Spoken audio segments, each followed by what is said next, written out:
More evidence tonight that the Republican Party truly is Donald Trump's party. New Siena College New York Times polling that shows Republican voters favoring him by 54 to 17% over his nearest rival, Ron DeSantis. There were 26 different demographic groups that got broken down. You know how many of those groups Donald Trump didn't lead amongst? No. Zero. He led in every single... These were just Republican voters. Just Republican voters, right? And nationwide. Correct. Nationwide, Republican voters. He led in all 26 groups, including his weakest groups. Those with a college degree still favored Trump by double digits. Those making more than $100,000 per year favored Trump by double digits. Is there any evidence that, if the field were to winnow, well, what would the data show? If, in fact, you eliminate all the other candidates besides Ron DeSantis, and it's just a matchup between Donald Trump and Ron DeSantis, guess who wins? Let me guess. Donald Trump. Donald Trump wins by over 30 points in that matchup. Look here. This is Quinnipiac University. It was a 2-point race in February. Look where it is now. It's a 1-point race. That's well within the margin of error. But take away one thing from this, and one thing only if you take away only one thing. And that is, I think there are a lot of Democrats who simply can't believe that Donald Trump can be elected president again. The polling indicates that Trump is, in fact, in a stronger position at this point than he was during the entire 2020 campaign, according to the national polls. If we had state-level polling, I wouldn't even be surprised if Trump were ahead in the swing states that are most important, Jim. Right, and when the race is that close, it comes down to the Electoral College. And who knows what happens with that. We don't even have those kinds of numbers just yet. But from a national standpoint, you're absolutely right. It is remarkable where Trump stands right now when it comes to the rest of this field and with general election voters. They're panicking, gang. The woke leftists at CNN are absolutely panicking. Trump is crushing it. And irony of ironies, the indictments that were designed specifically to take him out are only making him stronger. Look at this, gang. Look. Independents are now solidly behind Trump. I mean, this is amazing. Again, these were supposedly the voters that were supposed to reject Trump because of the indictments. The indictments were supposed to guarantee independents going for Sleepy Joe, since they would be supposedly so turned off by an indicted or convicted candidate. But nightmare of nightmares for the Democrats, it's having the opposite effect.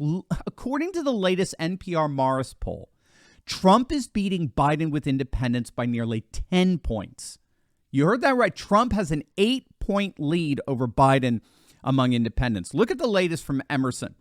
Biden and Trump are tied with 44 points apiece. But again, if you look at how Trump was polling in November of 2020, Emerson had him down by 5 in their last poll before the election. In fact, Emerson had Biden leading Trump by 9 in Florida, if you can believe. And of course, Trump went on to crush Biden in Florida. Remember, according to all the polls back in November 2020, Biden was supposed to absolutely stomp President Trump. He was supposed to win in a blowout. He was supposed to beat Trump by 14 points in Wisconsin. He was supposed to win North Carolina. There were even polls that showed Texas was in play. And of course, even with all of the shenanigans, Biden barely squeaked by. He won by just a handful of votes, as it were, basically 30,000 votes, according between Arizona, Georgia, and Wisconsin. And the commentators on CNN, they're recognizing that if Biden barely squeaked by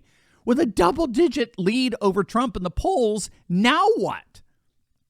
With Trump tying or even leading Biden virtually all the polls, with this massive double-digit swing towards Trump, that means nothing short of an electoral landslide. We are literally at the beginning of something utterly epic. It's very much like what's happening in South Africa this week. If you don't know, dozens of nations are meeting this week in Johannesburg to discuss a new trade currency backed by gold. And you don't want to miss out on this once-in-a-lifetime opportunity to get in on the action. We've got amazing friends to this channel who can help you do just that. We've partnered with the top-rated precious metals company, Goldco. They've helped patriots across the nation move over $1 billion into gold and silver. You heard that right. They're absolutely amazing. Click on that link below right now. And for those with retirement accounts, the patriots over at Goldco are offering up to $10,000 $1,000 in free silver when opening up a qualified IRA account with them. And for cash buyers, gang, you're going to love this. You can get bonus silver just for making a purchase. So if you buy $15,000 worth of precious metals, you're going to get $750 in bonus silver. If you buy $25,000 in precious metals, you're going to get over $1,200 worth of bonus silver. But that's only as long as supply lasts. So don't wait. Click on that link below right now. This is your opportunity to get in on the ground floor this week of the new international turn towards the timeless value of gold and silver. Click on that link below right now. The Hill has a fascinating piece that I think explains precisely the kind of angst or panic that CNN is going through right now. The article was written by Douglas McKinnon, a former speechwriter for President Reagan and Bush, a guy who knows a lot about what's going on inside the Beltway. And he's admitting here that the Democrats are really starting to freak out a bit. And what he argues is that according to the conventional wisdom in Washington, D.C., the indictments were supposed to do two things.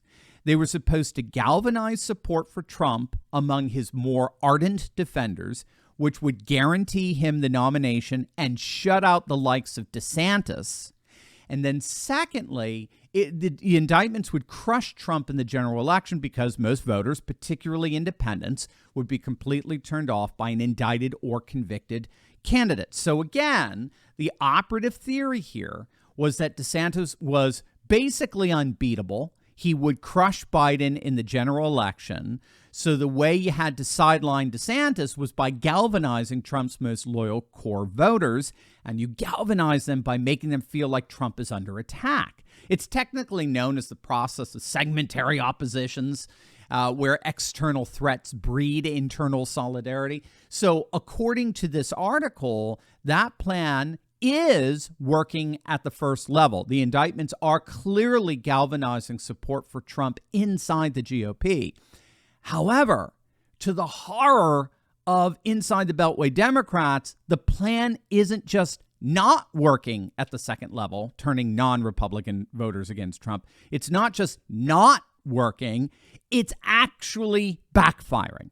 The indictments now appear to be making Trump sympathetic to voters who were once over him and a potential martyr for other voters, which of course is exactly what we've been arguing from the moment that Soros-backed corrupt Manhattan DA indicted him, to a growing number of voters and legal experts. The latest indictment of Trump particularly clearly crossed a line where it now seems as if charges are being invented simply to get him. I mean, it's obvious weaponized legalism, and more people than ever recognize that the criminal justice system has become a weapon in targeting political opponents by a corrupt deep state. Trafalgar polling found that 79% of Americans believe that we live in a two-tier justice system that protects the rich and powerful at the expense of average citizens. The most recent Harvard-Harris poll found that 55% of the population believes that the federal indictment against President Trump is politically motivated. 56% believe that this is deliberate interference in the 2024 election by Biden's Justice Department. And so the Democrats, I mean, to their horror, a supermajority appears to be forming that's ready to push back against this weaponized legalism and restore the rule of law. Ultimately, this may be why Trump is so obviously crushing it in the polls here. More and more voters are galvanizing around Trump, and it's not just Republicans. The Democrats may indeed have just sealed their fate. Hey, gang, I know what it's like to feel alone out there in these turbulent times, but I broke free.